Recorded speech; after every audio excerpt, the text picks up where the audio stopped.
In the name of God, the most benevolent, the most merciful.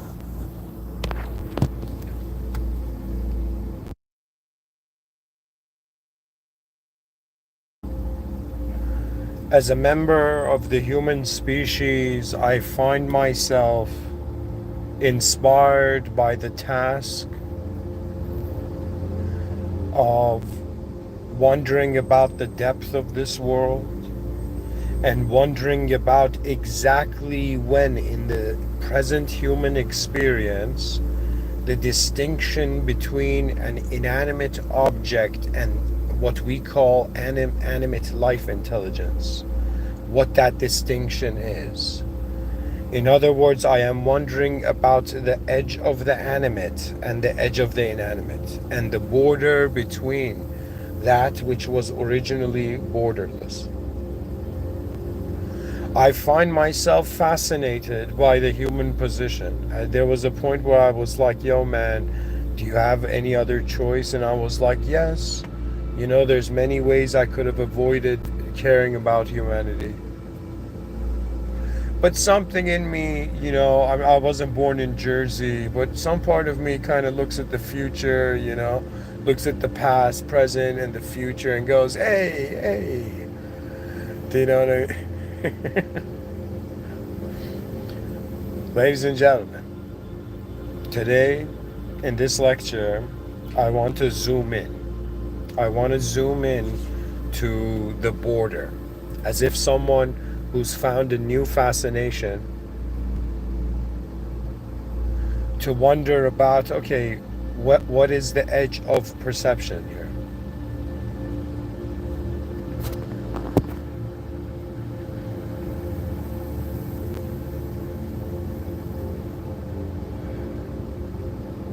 So to dive into it,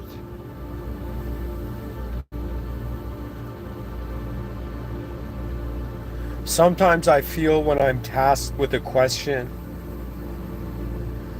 I don't know, my mind, there's like a sector to my mind where, to my inner realms where I've never thought of myself as a warrior, like the warrior archetype. But a part of my mind has wondered,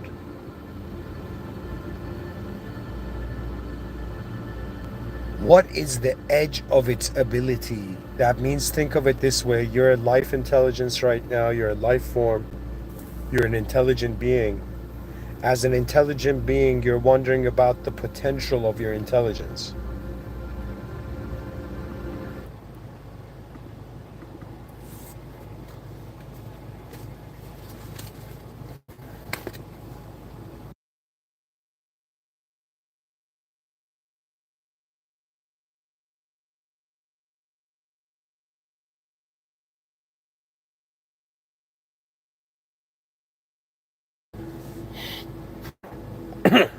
To continue.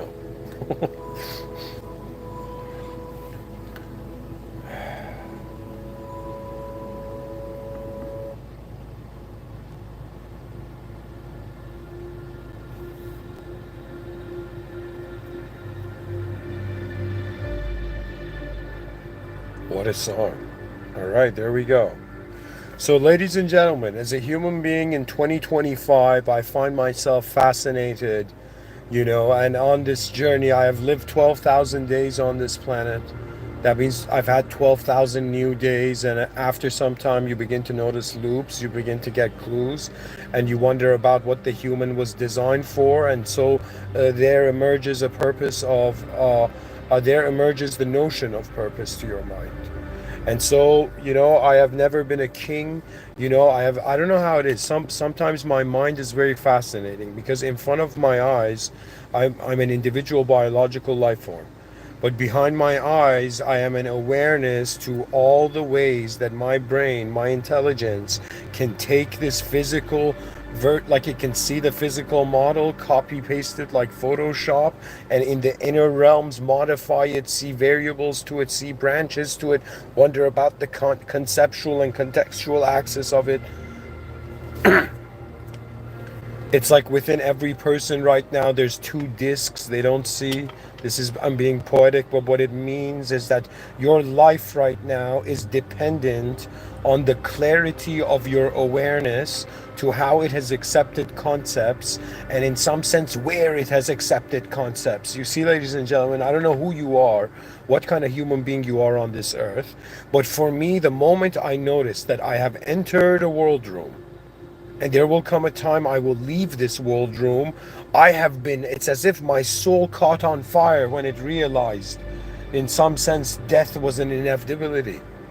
And so, what are we to do? And so, it's as if the person's like, all right, man, I'm here for a little while. What's the greatest strategy? The question emerges where it's as if awareness wonders about its true domain. That means whatever kind of human being you've been in this life, for a second ask yourself how much of your life is simulated and dependent on the simulated, and ask yourself how much of your life is truly dependent on the original. And you will be fascinated that to be a being is a simulated event. Right now, I'm not just talking to 8 billion human beings. Because when you kind of like look at it from an aerial view, just like they say, the eagle from the branch has a view.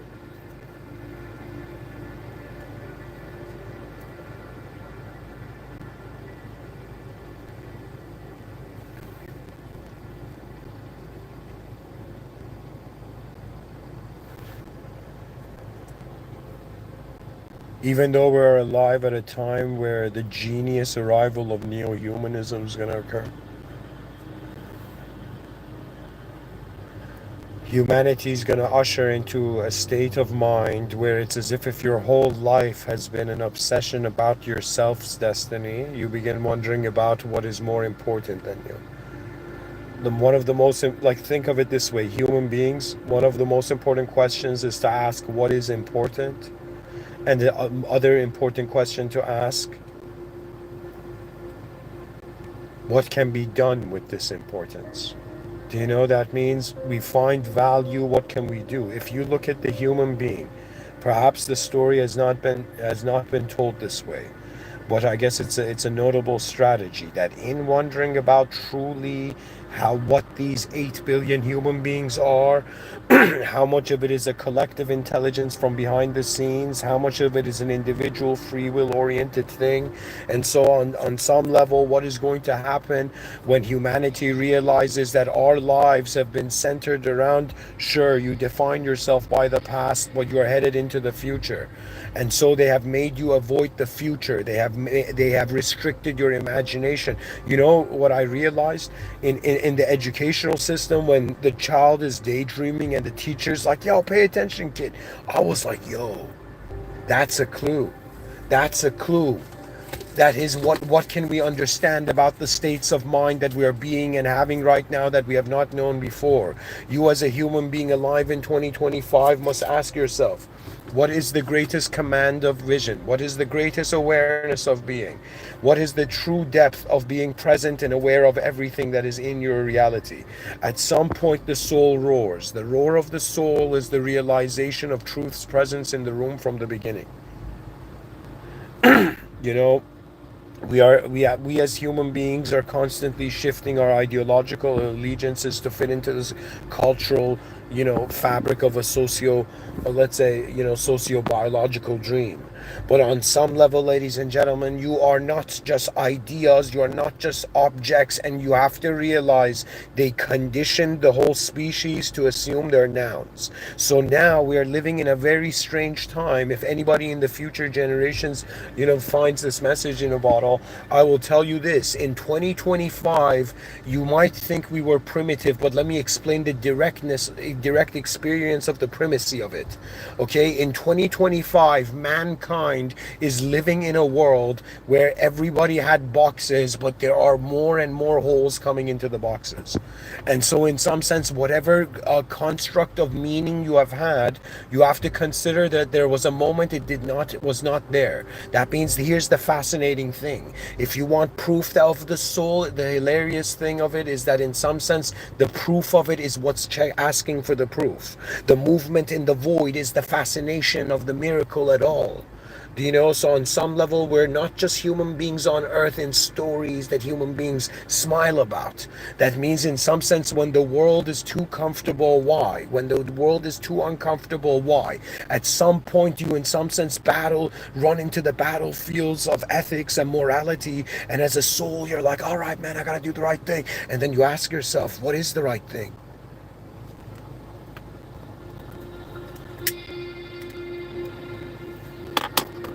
You ask yourself, what is the right thing in reality? And you're like, wait a minute. Are ideas ruling me?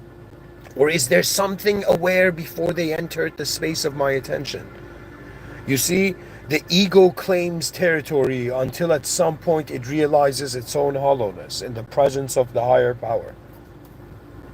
Everything I'm trying to tell you right now is that in the fascination to wonder about what is going on Earth and where is the border, that means if we zoomed in really into it, where does life stop being life? And that's the question. Is life just a movement? Is life just a collection of particles? Is life in some sense a contribution to a greater rhythm of movement? Is life a realization of a return? Do you know that means there's, like, let me tell you what's going on Earth. You are witnessing one of the grandest simulated events. You don't see it, I mean, you don't notice it. You don't, like, to me, it's geometrical and it's beautiful. That means you don't understand. Imagine all over the planet, there's an invisible dimension where every person's expression is having geometrical outbursts. That means somebody angry, their geometry is very, like, do you know what I mean? A lot of straight lines, do you know what I mean? But at the same time, they don't understand the flexibility of perception. You see, what I'm trying to do is to say, hey, when we actually stop the distractions and look at what's going on Earth, we have to have the courage to be able to realize that we are some sort of life force here. You see, the coolest way I found to explain the body and the mind, the body is life forms. It's about the form of life. That's the point, the destiny of the form of life. Do you know? But in some sense, the mind is a life force. It's a force of life. It's not truth. It's not God. You're not God. Do you know what I mean? You know, everybody has limitations, and at some point, when you realize your limitations, two things happen. You either feel blessed to be able to see beyond them, or you don't feel you deserve it and you self-sabotage. You see, on some level, if somebody says, yo man, is there an invisible ranking system in the system administration of this cosmos?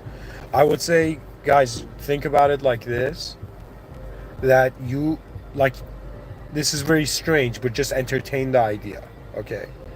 Just try to visualize this. I'm not saying treat it as absolute, but visualize this, okay? For a moment, visualize if everybody right now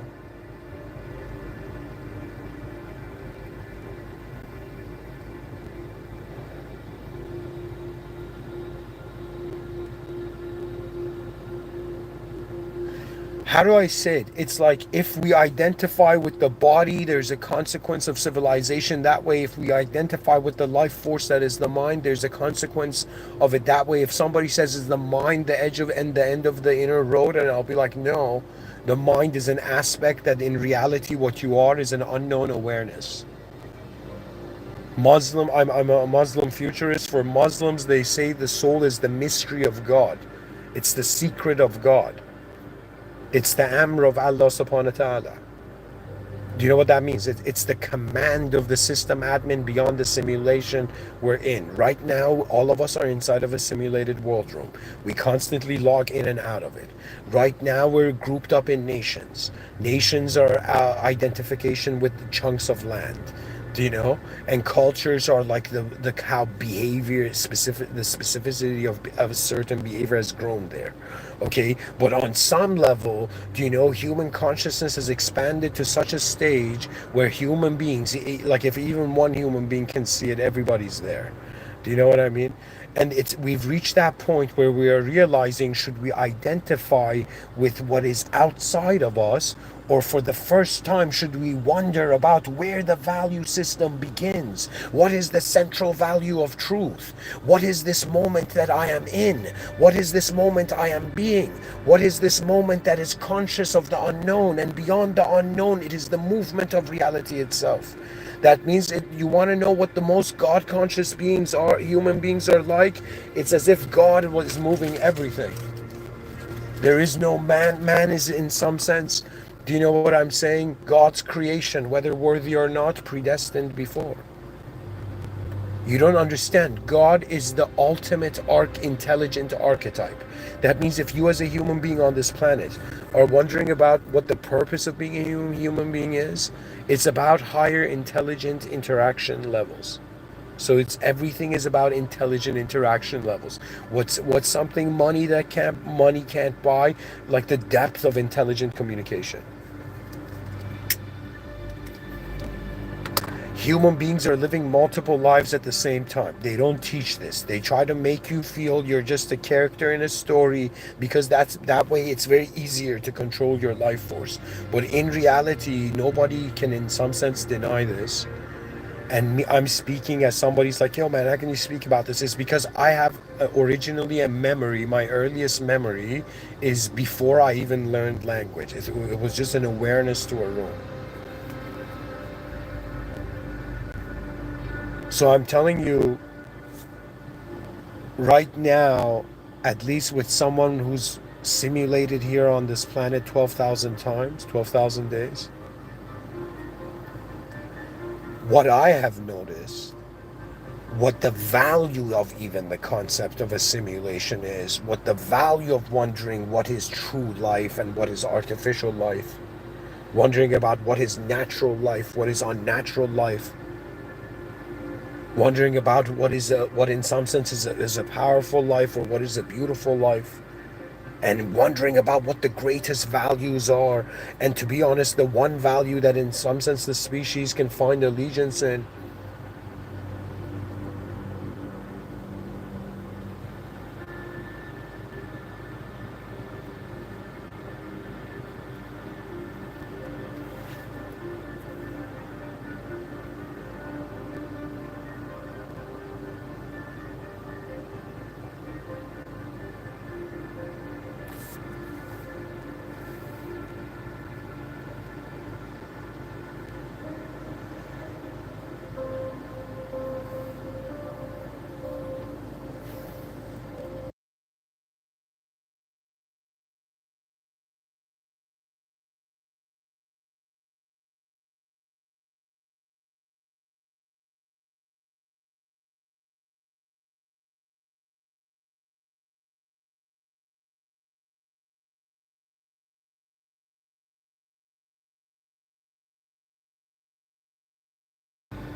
To continue, guys, I'm just fascinated by human intelligence. I'm fascinated by where the limits of the human intelligence is. I find myself not to be an explorer on this planet. I consider student teacher to be old world kind of view. Do you know? And in reality, right now, every person is an explorer, and is a unique ambassador of the human species. Do you know? And the human species is the ambassador of the original power to reality. If I was to tell you what life is, it's kind of like you're inside four rooms, but in 2025, most people are just stuck in the first room. I'm not kidding.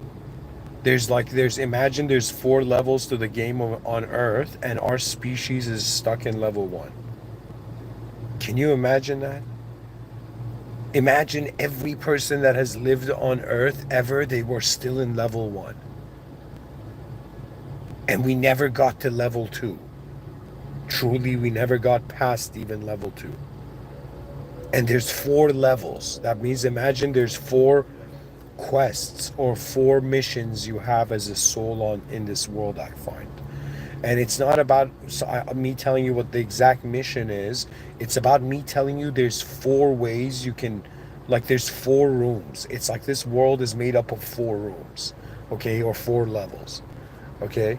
And what these four, why I'm telling you we haven't got out of level one yet. Most human beings are level one. Level two is emerging, okay, but level three is way beyond, way far. Level three and four are so far away that in some sense I don't know what to say about that. But in level four is different. But level one and two are so key, and I will honestly tell you, honestly, actually, we are probably most human beings are bored of nationalism and they're wondering about what speciesism would be like. So I don't know how far Species Unity Day is, but I hope, like, it's just comes as soon as it can. The first room is self. Level one is all about self. That means from the moment you arrive in this world, everything you're doing is motivated, is centered around yourself. Maintaining your body, mind, whatever you do. Even like even for me personally, like giving this podcast, sure, it is 10,000 lectures for humanity, but it's also an experience for me.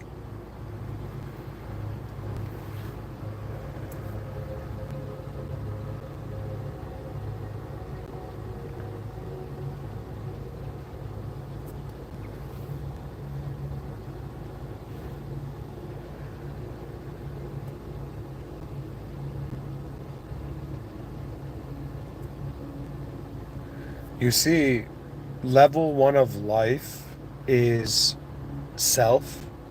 It means you're wondering about what the most advanced state of self is. And the most advanced state of self cannot be known unless everybody else is advanced.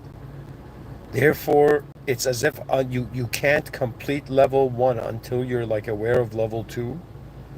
And once you are in level two, you kind of realize how far it is from level three, but you also realize how close kind of level four is. Do you know? So to kind of explain this, let me see how I can say this. Guys, the way I said explain, I could say it's called explainless steel. That sentence was made from explainless steel. All right, jokes aside. Um, Guys, I mean, honestly, it's an interesting topic. I don't know how the viewers are like, how often does someone talk about the border between, what constitutes an inanimate object and what constitutes animate life? Like, how are listeners just like you're like not fascinated by this concept? I don't know. I don't know.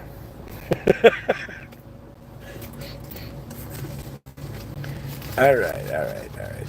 We do it for the future. When there's no viewers in the present, obviously we're doing this for the future. All right. So where I'm going with this, actually.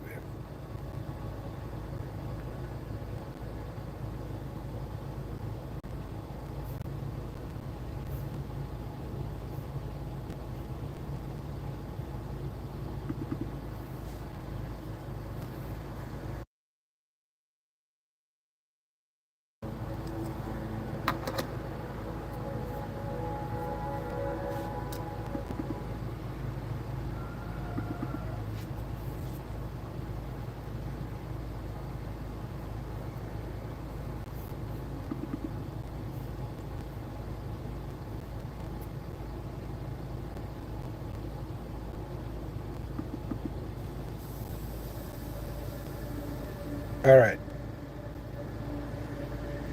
So let's actually dive into this. It's all for the future generations. What I'm trying to say is that the four rooms was first level one is self, level two is species, level three is world, level four is system admin. The system admin is what your soul needs to achieve. The world is in some sense kind of the responsibility of, like, think of it this way: you have a body that is starting yourself. There's a personal reality you're required to maintain. But this personal reality is also present in a world with like 8 billion other personal realities. So I'm saying, like, we have to quickly, like, if you right now wanted to know what the street smart, like historically street smart or like ingenious thing our species could do right now, is that once we realize imagination, like we can imagine flying cars even though flying cars don't exist now, like commercially, right? So it means our mind can live ahead. So we have to right now, 8 billion people on the planet, quickly fast forward like 100 years in their mind and eventually realize that rather than separate nations like controlling specific resources on this planet, we all identify as a member of a species on a planet. Do you understand? And it's as if all nations are sub-nations of the nation of humanity, centered around the ideal that we are a human first, then we are any other idea that has given value to anything. The first thing I want to do is unite the whole species under the common denominator, that when we look in the mirror, we are presented in a specific form. Like, if we're not like just we're 8 billion soldiers on a battlefield, even though every soldier is lost in its own world, but we're all dressed in the human uniform. We're all members of the human species. If the purpose of life was to, in some sense, just live in your own world, God would have, in some sense, not given you a body in a multiplayer online game setting. Do you understand? And so we, in some sense, log into this world, and it's so important what sort of value the awareness connects to. And as a designer, I'm kind of coming to the species and being like, hey, species, have you ever wondered that our society and modern culture is looping you between the past to the present? That means so many ideological systems are avoiding the future. But if you really look at life, everybody, who their true boss is their future self. I'm saying, imagine the evolution of the higher ideal. They say human beings need a higher ideal to be able to manage their psyche. They need to be able to see something beyond them to, in some sense, live towards. Some mighty question to answer.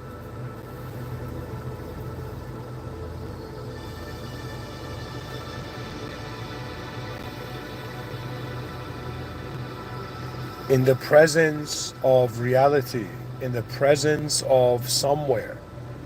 Like, whoever you are listening, just take it in. You're existing right now. You have a DNA no other human being has. You're occupying a moment in the space-time continuum no other human being is. You have access to, in some sense, a way of computing reality. And it's like, what do we do with these 8 billion biological information processors that, in the core of their actual experience of their existence, seem to be beyond their existence? That means it's very strange. Sometimes when I wonder about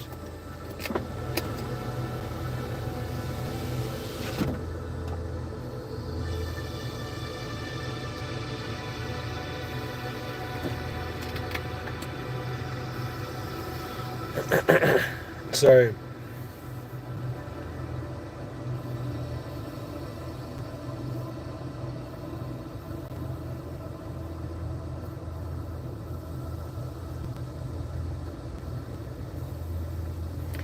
Um, all right, guys, to continue.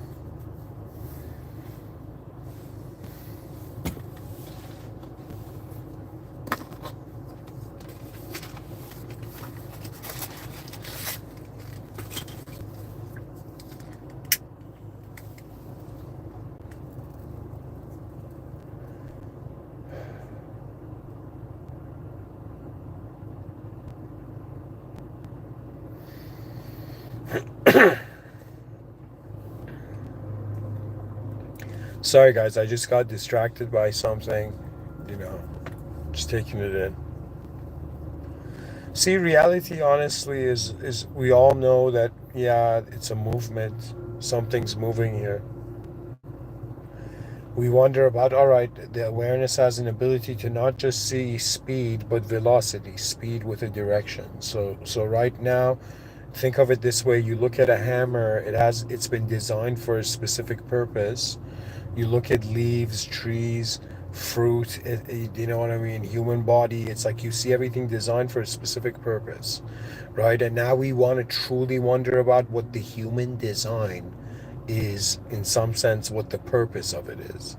Okay, and I'm saying the purpose of it seems to be an awareness to what's actually going on, right? That means it's like, okay, at what point do we stop the context? That means, to be honest, what does it mean? Sometimes this might be bizarre, but if one was to explain what a genius state would be like, it would be a state where the context is endless.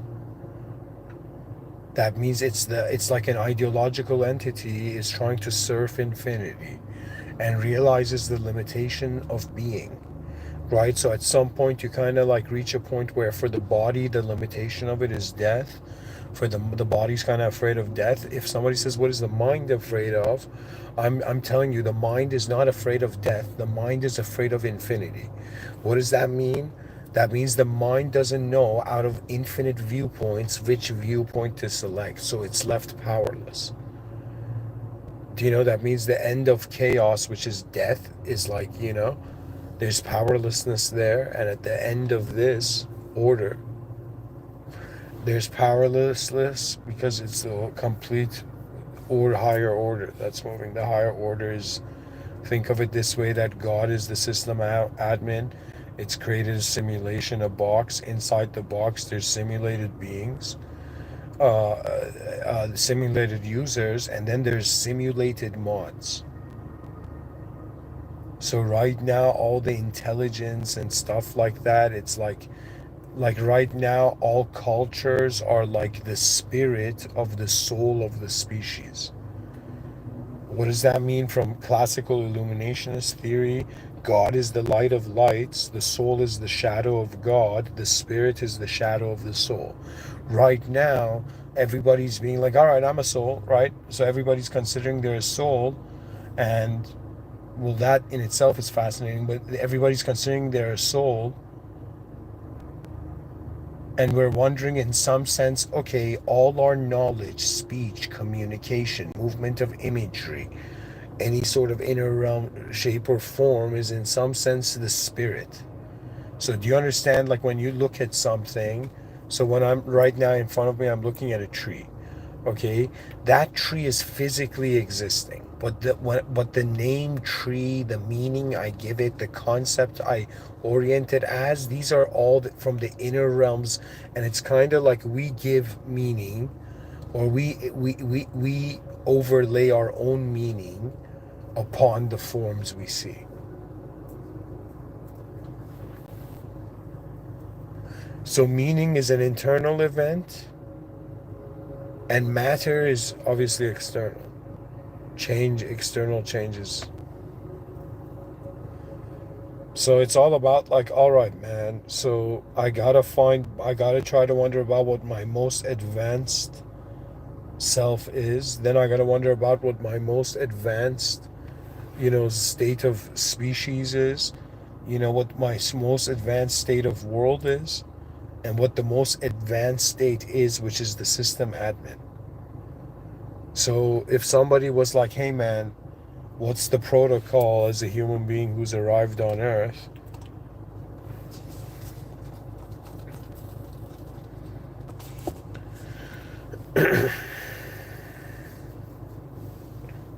Go to the system admin first, then realize the world is the creation of the system admin. Then realize you are part of the human species, and realize yourself in this human species. States of mind are like sectors in a changing world.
All right, to continue, human consciousness is probably convinced itself that power is the ultimate value. But in reality, what is beyond power is beauty. And why is beauty fascinating? Because there is a type of beauty that is known, and there is an unknown beauty. Do you know? It's like there's a known beauty, like seeing an instrument, and then there's an unknown beauty when somebody holds that instrument and starts playing it. And in some sense, you don't know what sort of sounds they will forge from that instrument, like a blacksmith. Reality is very fascinating because it is constantly reminding us that whatever subjective model we overlay on it, it can never be it. And at some point, we have to have the maturity to sheathe the sword of the mind. That means if you've treated yourself as, just yourself, you have to wonder about all the ways that, in some sense, that you have value, all the different ways and angles that reality is possible. Think of it this way: you're physically existing in the present, so your body's no longer in the past and is not in the future. It's in the present, but your mind hasn't let the memory go. If you have memories, it means that to your mind, the event is still existing. So really what we have access to, if somebody's like, yo man, what's the point of the human mind? I'll be like, the point of the human mind is to realize that you are actually in awareness to the known and unknown variables at the same time. That means you have not just been a body or a character in a story just changing and evolving. What you have actually been is an awareness to how these have changed. The moment you've had more than one idea, you've never been an idea. The moment you realize you have an awareness beyond this current awareness, you've never been this awareness. Reality, that means at some point, I wonder, it's like, okay, they said you have a body, mind, soul, so what is each of them doing? What kind of life is my body living? What kind of life is my mind living? What kind of life is my soul living? And what does that mean? Well, obviously, if somebody's like, yo, man, what are you inspired by? Well, I'm like, okay, we're all in an existential world room. Everybody's experiencing it in their own way. We have to find some common ground so the emotional leaders of nations don't destroy us. And at the same time, they're like, is it a conspiracy? I'll be like, it doesn't matter. And if an emotional person would have led to the same result. Do you know? That means on some level, it's like human beings have grouped up, and so their fates are dependent on the leaders of their nations. And I'm like, yo man, why don't these leaders of every nation make history and in some sense sign this global pledge of entering the era of the United Species, the United Species Council, United Species Day, Species Unity Day, where all suddenly one era, let's say it was 2027, suddenly, the lucky generation. In some sense, they suddenly, all the world leaders made history by pledging that everything belongs. It's as if, what we're doing? It's like, it's a fragmented psyche. That means, think of it that, imagine there's geniuses in Italy, there's geniuses in France, there's geniuses in Iran, there's geniuses in Israel, there's geniuses in Russia, there's geniuses in United States, there's geniuses in the United Kingdom, there's geniuses in, India, you know? And at some point, we're looking at this fragmented planet, and every part of the planet has its own specific resources. And if you were like, yo, man, these nations need to connect to become one collective mind, every human being gets a United Species ID. Do you know what that means? That means you belong to you're a member of the human species. You belong to the advanced humanity. The advanced humanity is an advanced awareness to reality.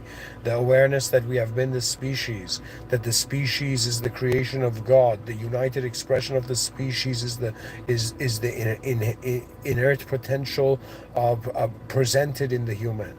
Right now, your attention is being present, but its presence can, in some sense, simulate the future and remember the past, both abstract events that can influence a physical now. You're neither physical, it's like I'm saying, because it's like you can see that you're an object and you can see that you're a subject at the same time.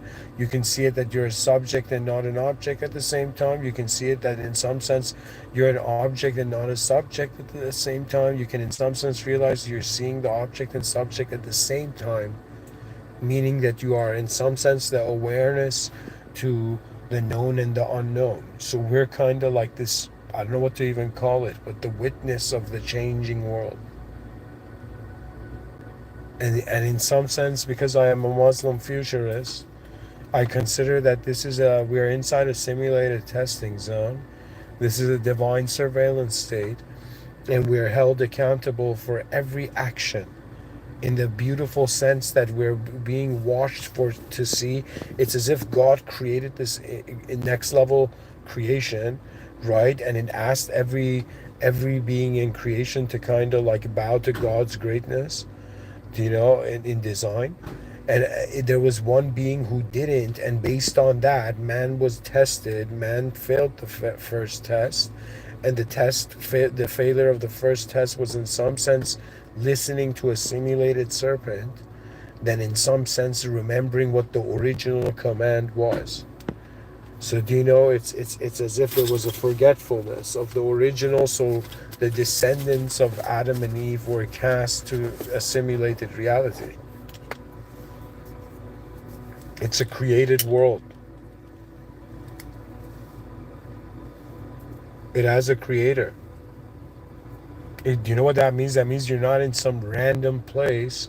You're a guest in a world you did not create. Like when you're a guest at like a gathering, you don't act like you own the place. Do you know that means imagine you invite somebody to your home and they suddenly act like they own the place. It's as if no, there's a system administration here. Authorities reorients itself.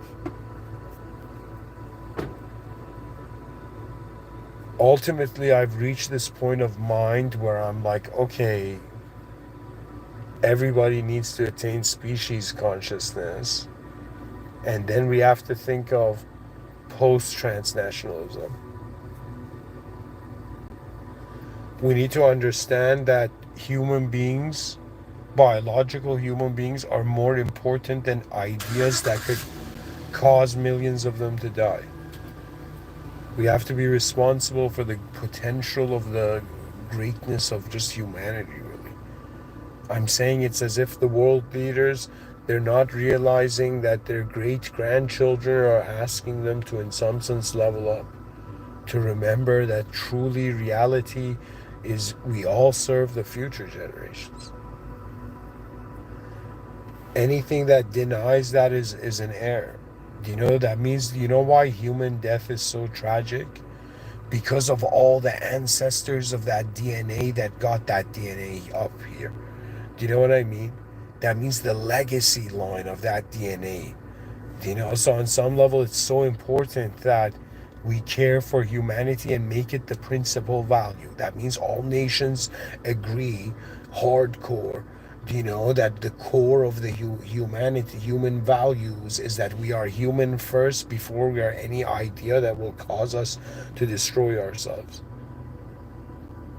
And ethics councils need to arise everywhere in the sense of trying to wonder about what is the highest ideal that we can all unite under. And for me, I'm like, yo, man, a lot of people have issues on God, but when it comes to the legacy of the human species, and then wondering about what the most advanced state of the legacy of the human species is, and if God is the most advanced archetype, we have to fathom what the most advanced divine civilization would be. But anyways, the border between an inanimate object and an animate life is a suggestion that you are a soul and everything you're experiencing is the spirit. So in some sense, or let me say it this way, you are the awareness. They say you are the awareness to how you're aware of an object and subject at the same time. There's even an emotional life. It's like you're living an objective life, a subjective life, an emotional life, and all of this in the presence of an awareness that is mysterious, cannot be known, and is actually it's as if they're like what happens when you have no ego on this planet. You begin to notice that it's not just you're intelligent, the system is. And so it's about wondering about the original power. Do you know that God is in the room? We are in the room that God has created. And it's kind of like wondering, even like if right now I just imagined, I just created, let's say, a character in a story, and that character suddenly realized I had written it. What's the most advanced thing it can do to play its part? To go forth in reality, to see what the plans were, what one's destiny was. If one had truly the strength and the courage, or one didn't, if one was artificial or if one wasn't. Do you know, at some point in life, you realize this life force has been journeying, tunneling through various moments of expressions and experiences of self, archiving them as memories, but having simultaneously the capability of taking any geometrical shape and wondering about variations to it. The nature of the human mind is the ability to see beyond reality. It's as if, yo, man, are we in a greater dimension? No, no, no. Our awareness is the greater dimension. You know, that guy in the movie Castaway took a volleyball and made it a person. Do you know what I'm saying? The ability of the human mind. You sleep in your bed, your body's in your bed, but your mind in a dream state allows your consciousness to move a body. Like, take that in. Your mind can simulate a body over your body, and your emotions can come from that inner body. We have to truly wonder about the most advanced state of man. We have to wonder about what if everybody was advanced right now, what would that outcome be? And it would be, in some sense, being responsible for the inanimate.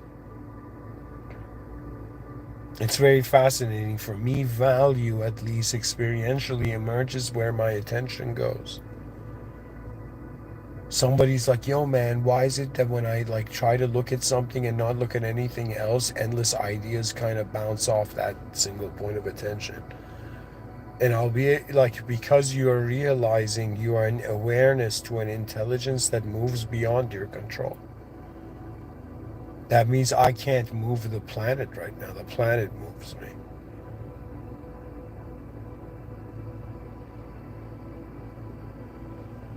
Do you understand what I'm saying? There's forces beyond us moving us right now. And all I'm saying is, can you feel the future generations watching you? Do you know, let me tell you all the ways, like, you know, welcome guys to the chat section. Feel free to ask anything. Feel free to share what fascinates you about these topics I'm saying.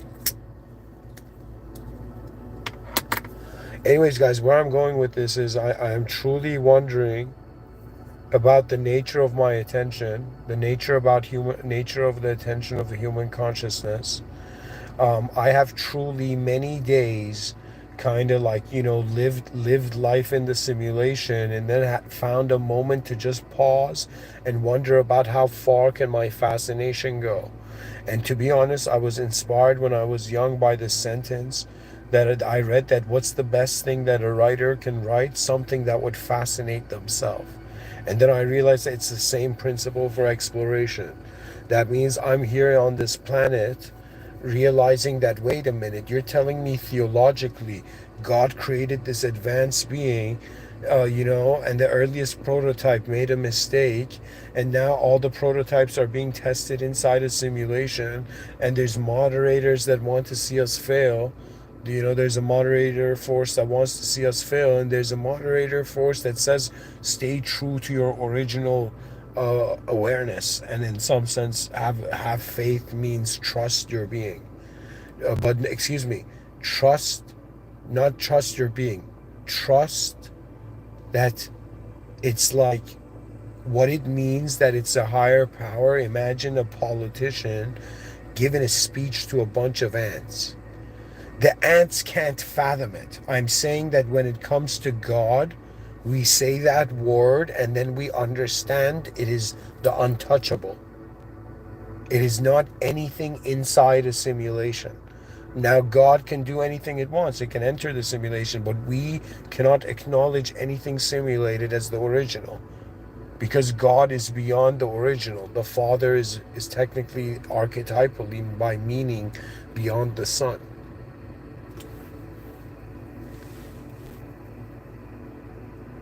Pretty much what you see is going on Earth, and I think 100% people of older generations, people older than me, probably 100% feel this, that every generation is lessening in external might.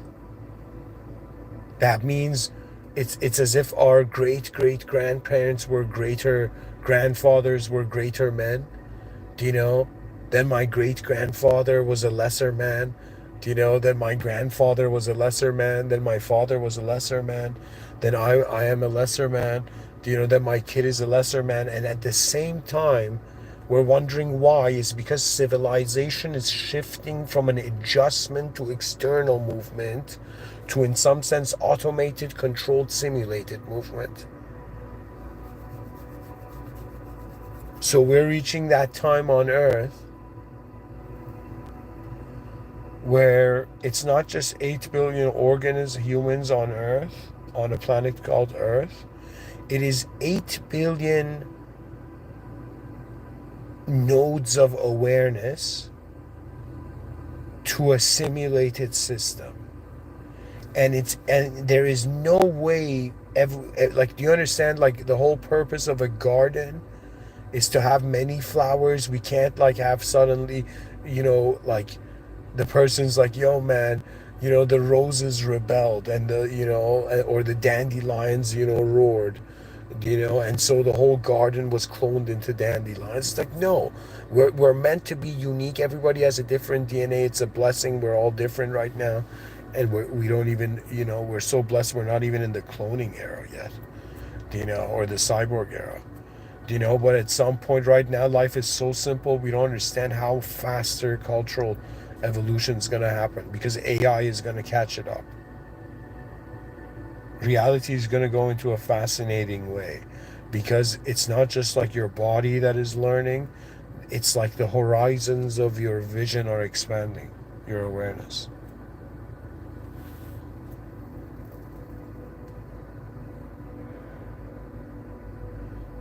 To me, there was this show, a Japanese show called Attack on Titan, Shingeki no Kyojin, and I write science fiction, but this isn't a science fiction. It's more like fantasy, you know. And anyways, in this Japanese, I kind of love stories, okay, and anyways, so in this show, there's a scene where there's this character who's very smart, but who has fear. Is haunted by his own fear of not being able to be brave in the moment. But he's so smart that his intelligence compensates for his lack of fear. Do you know? And there's a scene where he creates this genius strategy. Do you know? And he knows it's gonna work. And he looks at his friend, and his friend says, "Are you gonna be all right?" And he says, "For the first time in my life," listen to how he said it. This is so incredible. He said, "For the first time," the character's name is Armin. Aaron looks at him and he says, "For the first time," Armin says, "For the first time in my life, I feel courage flowing through me."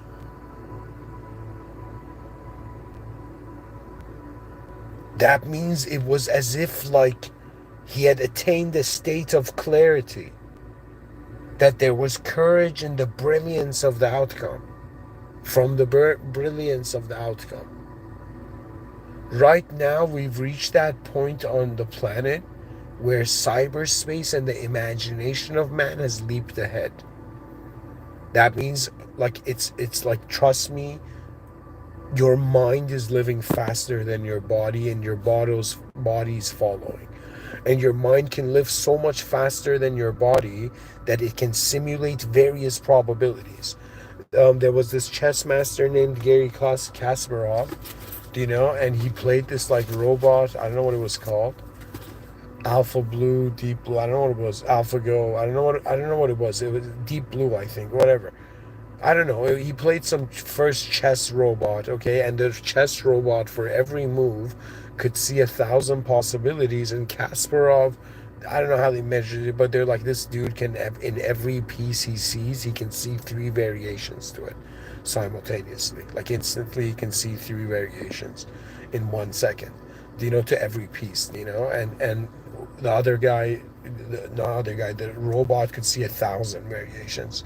In the first game, Gary Kasparov wins. In the second game, the machine wins. And that's the first time that, in some sense, machines beat human beings at chess.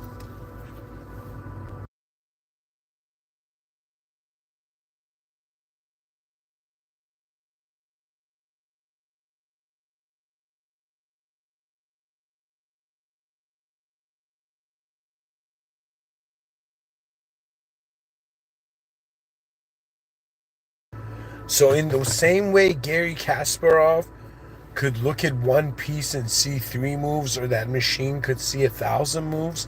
I'm saying right now, you've been conditioned to just extract your value, define yourself based on the past to the present. Take that in. That means if I ask you who you are, you'll tell me, all right, I started from this and now I'm here. That's it. But and your emotions are based on your past, present to the past.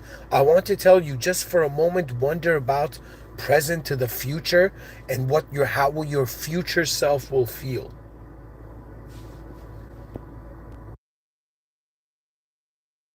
It will fascinate you that the awareness of man can it's like you can access the future behind your eyes, but in front of your eyes, every person's just playing their part in their time.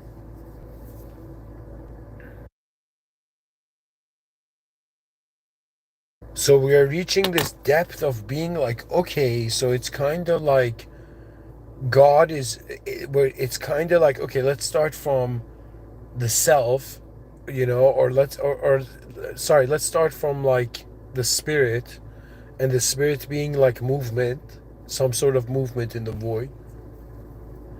It's like this. It's like, what's moving the spirit? We say the soul.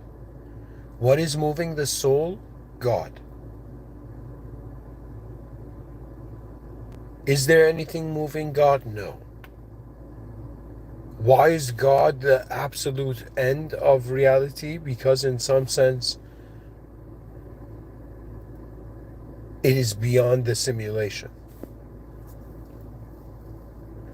It's beyond the room. Right now, imagine I'm in a room where 8 billion beings inside a box, okay, and every person has on their head their own box. And I'm kind of like, taking off my box from my head and being like, hey guys, if we take off the box from our head, we don't have to just act as a nationalistic entity with a certain backstory and name and abstract personal boundary. We can kind of consider that when we look in the mirror, we are seeing a member of the human species. That means if I was something else, if I wasn't human, I'd be talking like that. If I was a caterpillar right now, I'd be talking about like, you know, butterfly realities. So anyways, what I'm trying to tell you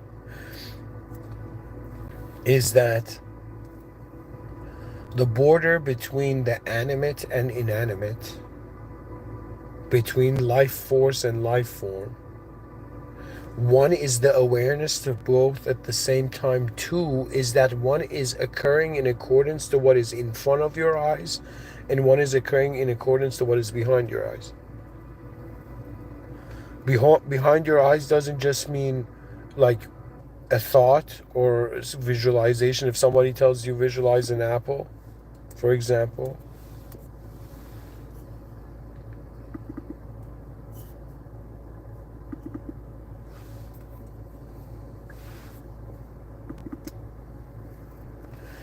you're actually an awareness to your mind.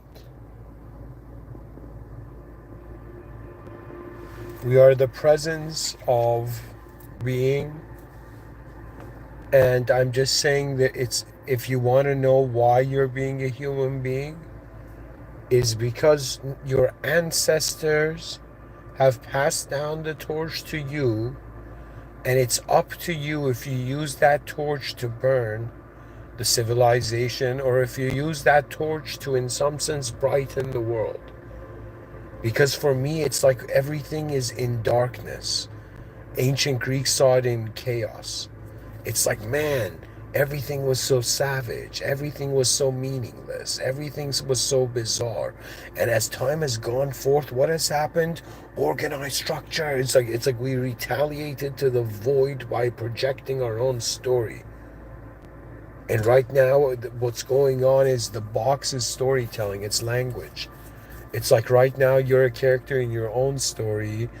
How your story is in a world with 8 billion other stories, and somehow these 8 billion personal stories, private realities, have to find a common value and contribute to the emergence of the most advanced species known to man. The emergence of the most advanced civilization known to man. That means the whole point of it is we're humanity now. We're not like, we're not at the point of digital consciousness, or kind of like shifting consciousness into like android bodies or something like that. We're very far from that era, but I'm saying that humanity right now has to become fascinated by what the natural world has provided, by the design and the shapes of all phenomena present in your attention. Why are you here as a being? And it's kind of like, why is my body a life form? You're like, okay, I have ancestors. Then you're like, okay, why is my mind the way it is? And what does it mean to be an awareness to reality at all? And what does it mean that like if I've lived 12,000 days, it's like I've had 12,000 versions of seeing what happens to a self on this planet. The awareness to all of them. It's fascinating. It's as if, of course, we're not thoughts, because we're aware of more than one. The vast archives of what we've lived through is internally accessible. But now we're wondering about the advanced discoveries of the future. For me, I'm like, okay, let me tell you this. I'm a futurist. The purpose of life is really the future. Everybody's working to kind of live in this world, but we have to wonder about, what are we going to do with the AI revolution? What are we going to do when human beings realize that, you know, there's a meaning beyond the ignorance of language, that we are human beings, that we can develop a world where every person's like, they're like, yo man, how did your species end racism? And we'll be like, very easy.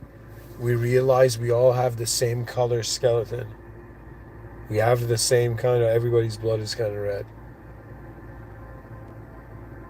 We have the same sort of position of consciousness. We all kind of look like each other as human beings. That means if aliens saw us, they'd be like, all right, these guys belong to the same kind of design of a species. So we are 8 billion members of a species on a planet, and it's a changing world, and we've all been living in like vast story agreed upon simulations.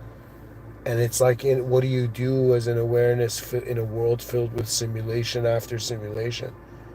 All you can do is be simply, for me, it's kind of like After I realize how vast this world is beyond my own perception, you kind of, after some point, life no longer centers its value around you. That means if somebody says like how important I feel I am, because I see a value more important than me, to be honest, I am not that important. How can I be? Do you know? They say to Muslims that you are. It's called muttaqin, to be God conscious, which means that everything you do is for the system admin, because everything was created by the system admin, is maintained and returns to the system admin. I've said this before, but it's so crucial of the geometry of that. Do you know that from the original there came the simulation, and the simulation has nowhere else to go? It's a return to the original. It's like, what's the afterlife going to be like? It's like going to be meeting the system admin. It's the fascination of why this intelligent activity is happening at all. For me, it's like pretty much I'm telling you the answer to the question of where's the border between the inanimate and the animate. It depends on how vast the animate is, and it's endless. That means not only is there endless phenomena, endless forms in existence, but there's endless ways this form can be given meaning. And so it's an awareness to like the infinitude of objective matter and the infinitude of subjective thought. It's subjective, subjective view. Anyways, I hope this lecture has been helpful. Thank you for listening. In the name of God, the most benevolent, the most merciful. God bless humanity.